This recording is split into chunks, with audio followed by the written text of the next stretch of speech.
Ce samedi 26 novembre aura lieu la grande finale de la Star Academy.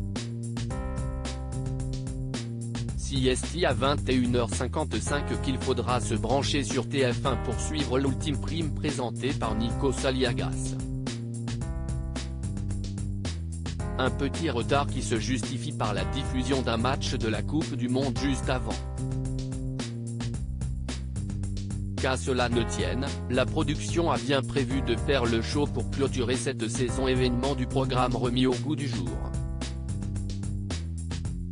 De nouveaux artistes confirmés sont attendus pour donner de la voix aux côtés des 4 finalistes, Anisha, Léa, Enola et Louis. Des élèves pour qui il est possible de voter depuis plusieurs jours déjà. Mais seul un d'entre eux pourra remporter la victoire. En attendant de savoir de qui il s'agira, la vie au château de Damary-les-Lys se poursuit tranquillement.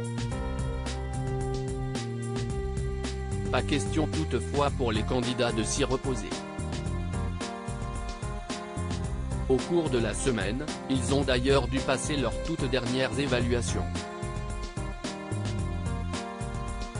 Leur mission, interpréter une chanson originale qui a été composée spécialement pour chacun d'entre eux par des stars de la chanson. Léa était notamment très heureuse d'avoir obtenu un titre imaginé par Vita et dont elle est certaine qu'il rencontrera beaucoup de succès. Ce jeudi soir, Michael Goldman a annoncé que si est Léa qui avait remporté les dernières évaluations, elle qui n'a jamais été en tête du classement depuis le début de l'aventure. On va envoyer des mailles à Gérald Darmanin. Mais entre 2 répétitions, l'heure est davantage à la réflexion. Les 4 finalistes imaginent en effet déjà leur vie après le château, lorsqu'ils retrouveront leurs habitudes. Pour Anisha, l'avenir s'annonce malheureusement plus vague que les autres. La jeune femme redoute de ne pas pouvoir rester en France. En effet, originaire de Madagascar, elle avait obtenu un titre de séjour grâce à ses études.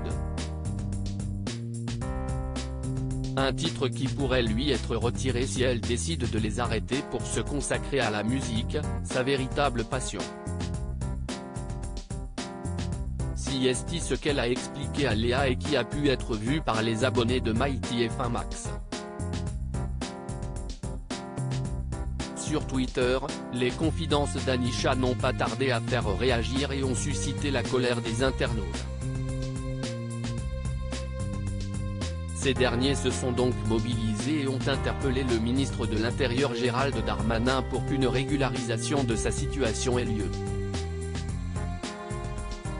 Anisha explique que si elle arrête ses études en sortant du château, elle ne verra pas son titre de séjour renouvelé et devra repartir à Madagascar. On va envoyer des mailles à Darmanin pour une dérogation, laisser Anisha résider en France, elle mérite, merci, j'espère de tout cœur que ton titre sera renouvelé, cette petite mérite le meilleur et la France est le pays qui peut lui offrir, n'abandonnez pas Anisha, si est une belle personne, avec un cœur d'or et une voix merveilleuse. Il faut qu'elle reste avec nous tous en France, peut-on lire.